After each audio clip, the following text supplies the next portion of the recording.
улс их орондоо орон нутагта ямар хөгжил, ямар шийдлийн гарцыг авчирч чадах вэ? Иргэдээ сонсож илүү сайн хууль батлуулахаар ажиллаж байгаа улсын хурлын гишүүн Инх Хамгааллын цаг нэвтрүүлэг эхэлж байна. Энэ удаад бид эдийн засгийн байнгын орон нэгдсэн чуулганаараа хилцэгдсэн ойн тухайн хуулийн талаар мэдээлэл өгнө. За хулгай модтой тэмцэхэд ойн тухайн хуулийн гол зүйл залтууд багтжээ. Харин яаж гэдэг арга барил нь тун энгийн байх ёстойг Инх Хамгааллын гишүүн хэлсэн байна. Одоогийн хууль яаж үйлчлдэг талаараа товчхон тайлбар хүргье. Иргэн дорж мод бэлтгэх зөвшөөрөлтэй.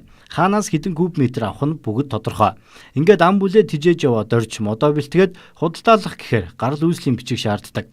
Уг нь бол бүх зүйл тодорхой байсан. За тодорхой байгаач дахин нэг тодорхойлолт орохоор замд гардаг байна.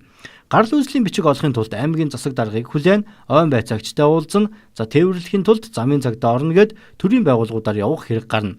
За яг ийм иргэн олон бий. Гэвч очиод л бичиг авах боломжгүй. Төрийн хүнд суртал гэдэг аппарат утгаараа ажиллаж иргэн доржийг хулгайн замаар мод бэлтгэх ажил руу түлхдэг байна. Өөрөөр хэлбэл хулгайн модыг өөгшүүлдэг гол үндэс нь төр өөрөө болж байгааг Инх Хамгааллын гишүүн жишээгээр дурдан ярьлаа. Хууль чангарч эхлэмэгт зөвшөөрөл олохын тулд иргэн дорж гарал үүслийн бичгээ хурдан олохоор хайж эхэлнэ. За эрэлт байгаа болохоор гарал үүслийн бичиг бизнес болон хувирч нэг нь саяас сая 500 мянган төгрөгийн хооронд хэлбэлцдэг болсон байна. За би энэ хуулийн төслийг яг өргөн барьснаар нь батлахыг дэмжихгүй байгаа. Энэ дээр бас нэг хэд хэдэн шалтгаан байна л да. Төр яг энэ хууль бас модны хулгайтай тэмцэх нь зүүн хэрэг. Гэхдээ тэмцэхдээ өнөөдөр яг ингээд торгуул шийтгэл яг урамшууллын хэлбэр гэдэг нь ийм матасын урамшуулсан ийм захиргааны хэлбэрээр ингэж модны хулгайтай тэмцэж болохгүй. Энийг бол би дэмжихгүй байгаа. За энэ дээр модны хулгайг ер нь өөгшүүлээд байгаа эзэн өөрөө хин юм бэ гэдгийг бид нар тодорхой болгох хэрэгтэй байхгүй юу? Би энийг бол төр гэж ойлгож байгаа. Төр.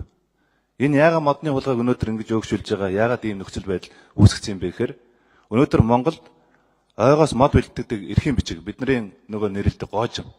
Дахиад дээрэс нь гарал үүслийн гэрчлэгээ гэж өгдөг ийм яг лицензийн давхарлал энэ дээр байгаад байгаа байхгүй юу? Лицензийн давхарлал. Нэгэнт ойгоос мод бэлтгэх зөвшөөрлөө авцсан. Төлбөрөө төлсөн. Энэ иргэн болвол хаанаас мод бэлдэж яах гэдэг нь тодорхой. Өвсгөл аймгийн Жаргалан сумаас гарал үүсэл нь тодорхой байна. Гэтэл дахиад дээрэс нь гарал үүслийн гэрчлэгээ гэж олгодог ийм хүн суртлын ийм механизм гаргаж ирсэн байхгүй. Дахиад гоожин авсан иргэн болвол гарал үүслийн гэрчлэгийг авахд дахиад 4-5 ийм шат хамжлага дамждаг юм аа. Засаг даргынхаа цохилтыг авдаг юм. Ойн байцаагчаасаа тодорхойлолт авдаг. Улсын байцаагчаасаа тодорхойлолт авдаг. Замын постоос зөвшөөрөл авдаг гэдэг. Яг үндсэндээ бол эн чинь яг энэ гарал үүслийн гэрчлэгээ бол үндсэндээ дамын 8-ны ийм сүлжээ үүсчлээ шүү дээ. Дамын 8-ны сүлжээ үүсчлээ. Өнөөдөр Хөвсгөл аймагт гарал үүслийн гэрчлэгээ сая 100 мянган төгрөгөөр дамлагдж шүү дээ. Энэ бол үнэн бодиттой амьдрал шүү дээ. Тийм учраас бид нар өнөөдөр тэр хулгайгаар мод бэлдэж байгаа иргэдийг тухайн мэдээлэл өгөөд ингэж урамшуулна гэсэн нэг ийм сонин хэлбэр оруулж ирж ирсэн дор маань өнөөдөр тэр төр дээр байгаад байгаа энэ хулгай модыг бэлтгэх энэ хулгай ойн хулгайг өөгшүүлээд байгаа энэ хуулийнхаа цоорхойг бид нар хааж ингэж энэ хуультай тэмцэх ёстой шүү дээ. За нэгэн тойгоо хамгаалж ойн тухайн хуулийг хилцэж байгаа учраас энэ салбарыг эдийн засгтайгаа уялдуулах бүрэн боломжтой гишүүн Инх Хамгааллын онцолж байна. Манай улсын нийт ойн 70 гаруй хувь нь хөгшин тооцогдно.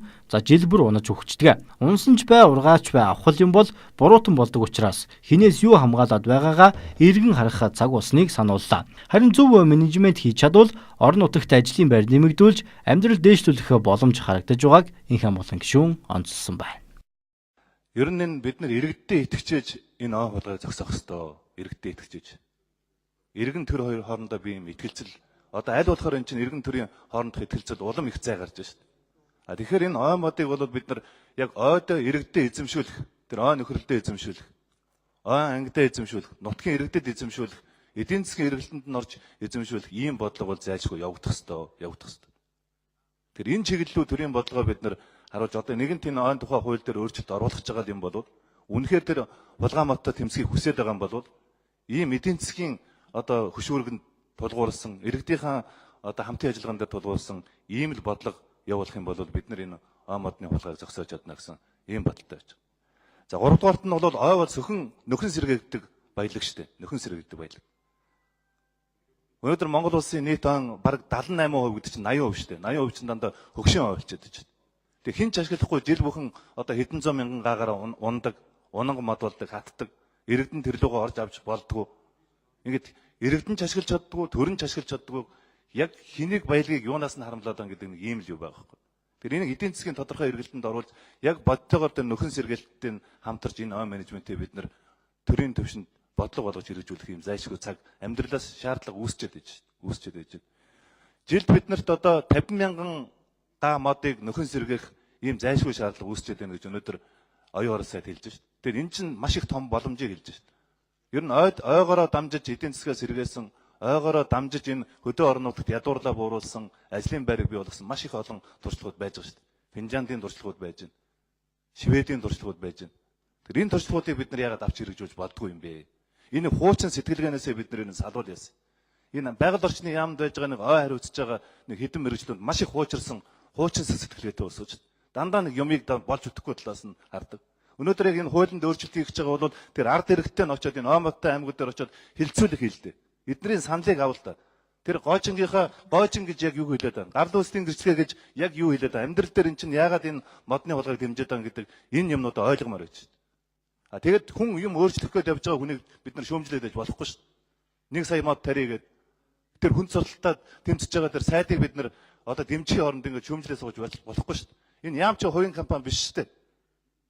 Хариуцлага гарч байгаа хүн цорлолттой байгаа энэ улсуудыг өөрчлөх хэрэгтэй шүү дээ.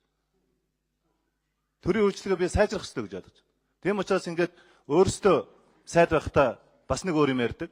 Хүн ингээд ажил аваад ажил хийлгэхээр ажлыг бид нар дэмжиж хийлгэх хэрэгтэй. Ийм л байр суурьтай байна. Тийм учраас энэ асуудлуудыг зайлшгүй саяын хөндсөн асуудлуудыг шийдэхгүйгээр энэ хуулийг дэмжих болцоо.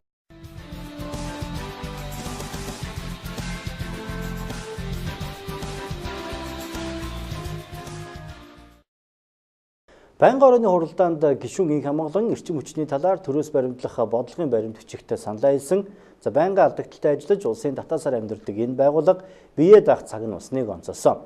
Гэхдээ цахилгааны тарифыг гинт өсгөх биш, зах зээлийн горимд баг багаар шилжүүлж гэрлээ импортлдог биш, экспортлох болох хэрэгтэйг хэлсэн байна.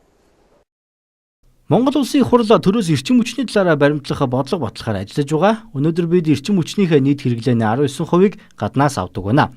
Мөн өмнөх бодлогын баримт бичгүүдийг дүгнэж үзэхэд том хөрөнгө оруулалтаа шаардсан ажлын биелэлд дөнгөж 5% байгааг тогтоожээ. Уг нь бол мега төслүүдэд хөдөлгөх бүрэн боломж бий. Нүүрс, уран, сэргээгдэх эрчим хүчгээд бүгд манайд хангалттай бий.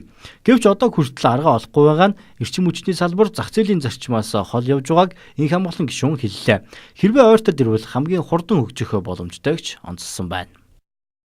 Ер нь манай улс чинь одоо эрчим хүчний их үүсвэр хангалттай нөөцтэй, нүүрс нь хангалттай, газрын тосны олборлолт нь хангалттай, нар салхины эрчим хүч нь хангалттай, уран нь хангалттай, занар нь хангалттай, ингээд нэг баахан их үүсвэр бол хангалттай байгаа юм ба шүү дээ. Тэгээ энэ бүх их үүсвэрүүдийг бүгдээрээ байгаа мөртлөө ийм улс орн бол дэлхийд их ховорхон байх л та. Эрчим хүчний их үүсвэрүүд нь бүгдээрээ байж байгаа. Тэгсэн мөртлөө эрчим хүчээ ашиглаж чаддгүй, экспортлож чаддгүй. Тэгээ хэрэг энэ бодлогын бичиг баримт чинь орж ирэхдээ би нэлээд тийм амбицтай, үндэсний хэмжээний ийм том амбицтай бодлогын бичиг баримт орж ирэх хэрэгтэй гэж хүлээж байгаа байхгүй. Гэтэл харамсалтай нь өнөөдөр яамны дэд сайд нь манай улс эрчим хүчний экспортлогч орн болж чадахгүй юм байлээ гэсэн тагнуулын мэдээ байгаа гэд ингээ яриа сууж ивэл энэ ч юу гэсэн үг? Би ойлгосонгүй. Бодлогын бичиг баримт гэдэг чинь одоо энэ салбараа хөгжүүлэх, улс орныг хөгжүүлэх хамгийн гол салбар чинь эрчим хүчний салбар шүү дээ. Ийм их баялагтай мөртлөө бид нар яагаад экспортлогч орн болж чадахгүй вэ?